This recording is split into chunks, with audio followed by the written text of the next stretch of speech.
درود دوستان، شما در کانال مشتی تاجیکی قرار دارید و ابونه شوید، زنگولش رو پخش کنید که همیشه از خبرهای تر و تازه آگاه باشید. شروع میکنیم از نظرالله حلیموف که 12 در حال حاضر 12 مسابقه دارد و یگان باخت ندارد و به نزدیکی در لیگ RCC در یکاترینبورگ او حریف برزیلیایش رو شکست داد از طریق بوقی کردن در راوند اول و دستبالا شد. دوستان، نظرالله حلیموف رو تبریک کنید و دعا کنید که او همیشه دستبالا باشد و شکست ناپذیر. متاسفانه نظرالله حلیموف روسیه رو معرفی میکند چون که اون در روسیه زندگی میکند و در لیگ در تیم ارخانگلسک میخائیل تمرین میکند و به هر حال ما فخر میکنیم که او ملتش تاجیک است.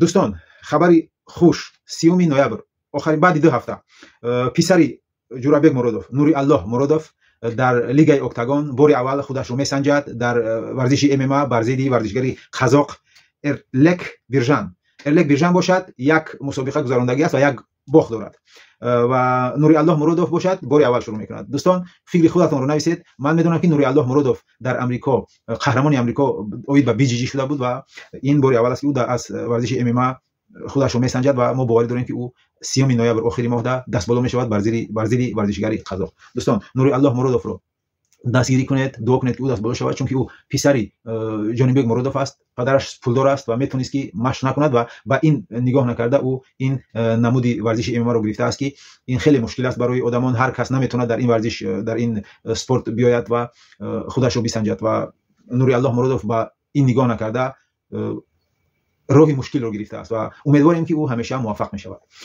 و امروز دوستان، امروز در لیگ UAE واریورز 2 ورزشگری تاجیک می جنگند. اینا ورزشگرای نامدار تاجیک هستند.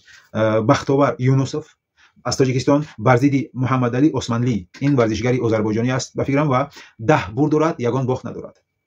برای همین بختاور یونوسوف رو دستگیری کنید، دعا کنید که او بر ضد ورزشگری آذربایجانی شکست ناپذیر موفق شود. بختاور یونوسوف هم 10 برد دارد، یگان باخت ندارد و یک تا به قول روسا نیچیه دارد. میبینیم امروز انشالله در لیگ UAE واریورز امیدواریم که بختاور یونوسوف دستبالا میشود و ورزشگر دیگری تاجیک امروز در همین لیگ UAE واریورز شرکت میکند. فریدون شاهنظرов در آلمان زندگی میکند. او به نزدیکی بر ضد ورزشگری تاجیک دیگر که از افغانستان است و در آلمان زندگی میکند با اون جنگیده بود و متاسفانه باخت این ورزش رو، این مسابقه رو از طریق بوقی کردن ورزشگری تاجیک افغانستانی او رو شکست داد و این مسابقه خیلی جالب بود چون که فریدون شاهنظرов همون